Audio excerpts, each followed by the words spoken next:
I'm Marcus Thompson, a financial advisor in Charlotte, North Carolina, and I'm about to tell you about the wildest day of my life, a day that started with a shocking discovery on my credit card statement and ended with me exposing a serial con artist named Linda Harper. Buckle up, because this story is a roller coaster of drama, justice, and a hard lesson about prejudice. It was a Tuesday morning, and I was sipping coffee while checking my bank app. That's when I saw it, a $3,847 charge to Sunset Escapes Travel Agency. I nearly spit out my coffee. I'm meticulous with my finances, every penny tracked, every transaction logged. This wasn't a mistake, it was theft. I called my credit card company, and after navigating a maze of transfers, I spoke to a representative named Karen. She confirmed the charge was made in person at Charlotte Douglas International Airport, not online. The card had been swiped at 2:47 p.m. yesterday. Then it hit me. Last week, I'd lost my wallet at the grocery store but found it in the parking lot later that evening. A middle-aged woman with a fake smile handed it back, saying she'd found it by the carts. She wore a floral shirt, had bleached blonde hair, and gave off serious, "I'd like to speak to your manager" vibes. I should have known something was off. Karen froze my card and revealed the charge was for a one-way ticket to Maui, departing today at 3:15 p.m. It was 10:30 a.m. If this woman thought she could jet off to Hawaii with my money, she was dead wrong. I canceled my meetings, told my assistant I had an emergency, and raced to the airport. Traffic was brutal, but I was fueled by fury. I kept replaying that grocery store encounter, the woman's overly friendly questions about my job and travel habits. She'd been sizing me up, probably saw my business cards and nice watch, and pegged me as an easy mark. What she didn't know was that I grew up in South Chicago, where you learn to stand your ground. At the airport, I explained my situation to a TSA agent, who directed me to security. Officer Daniels, a no-nonsense guy in his 40s, took me seriously. "If this is true, it's a federal crime," he said. We headed to Terminal B, where Sunset Escapes was located. I'd called the agency earlier, pretending to confirm a booking, and learned the ticket was under the name Linda Harper. Fake or not, it was a lead. Daniels explained that credit card fraud is common at airports, but most thieves use fake IDs.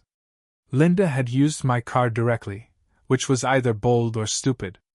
At Sunset Escapes, the agent looked nervous when Daniels flashed his badge.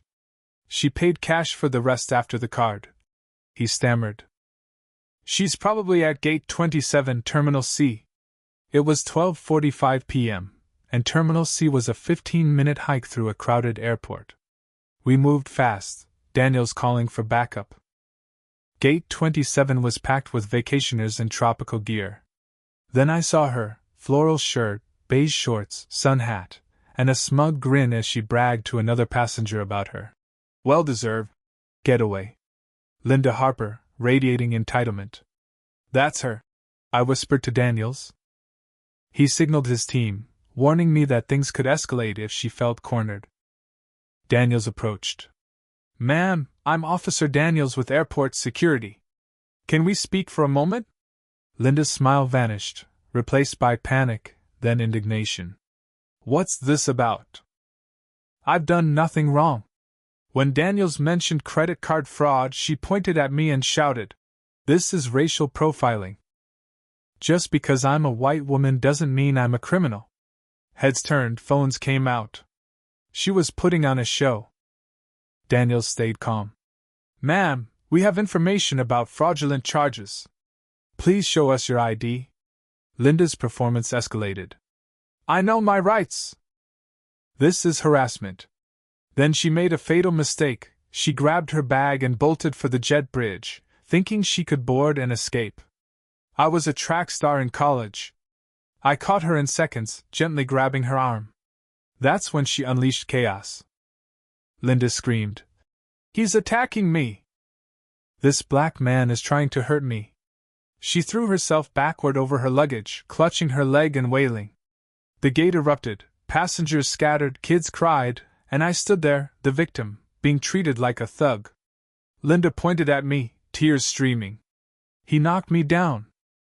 He's been stalking me. Arrest him. Daniels and his team rushed over, but the damage was done. A crowd had formed, some giving me suspicious looks. Linda kept up her act, claiming she'd never seen me before. I stayed calm.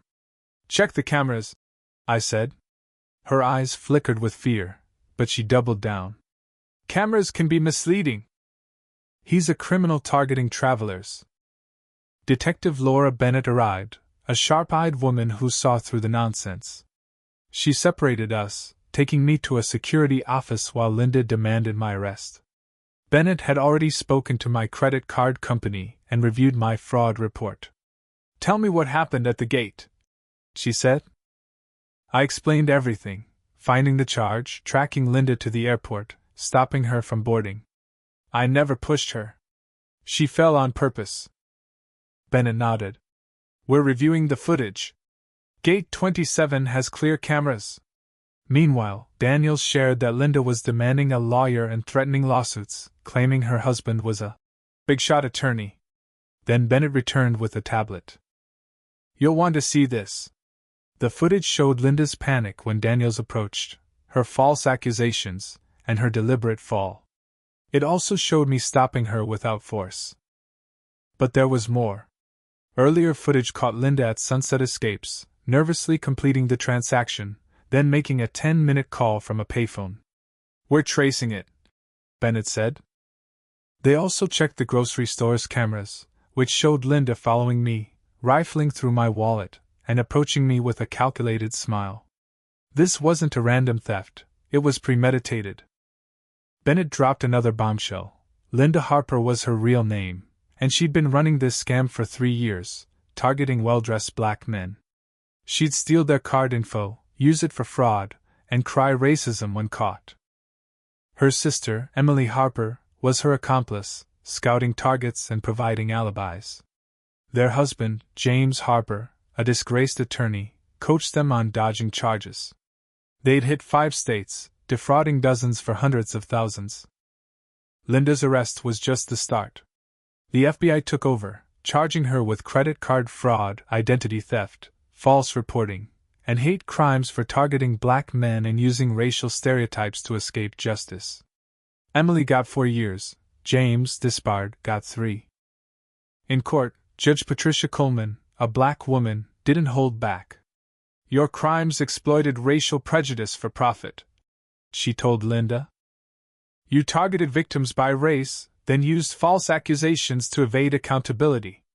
Linda, in an orange jumpsuit, got 8 years, full restitution, and a court-ordered public apology. The case sparked change. Airports tightened fraud protocols, police updated bias training, and credit card companies formed rapid response teams. Sunset Escapes offered me a free trip to Maui, where I toasted to justice on the beach. I later founded Fair Fight, a nonprofit helping those falsely accused due to racial profiling. Linda? She's in prison, whining about commissary privileges, known as the girl who cried victim. This wasn't just my victory, it was for every person silenced by false accusations. Linda thought prejudice would shield her, but the truth, backed by cameras and courage, brought her down. What do you think? Have you ever faced injustice or seen someone weaponize accusations? Share your thoughts in the comments. Let's talk about standing up to violence and unfairness. Your voice matters.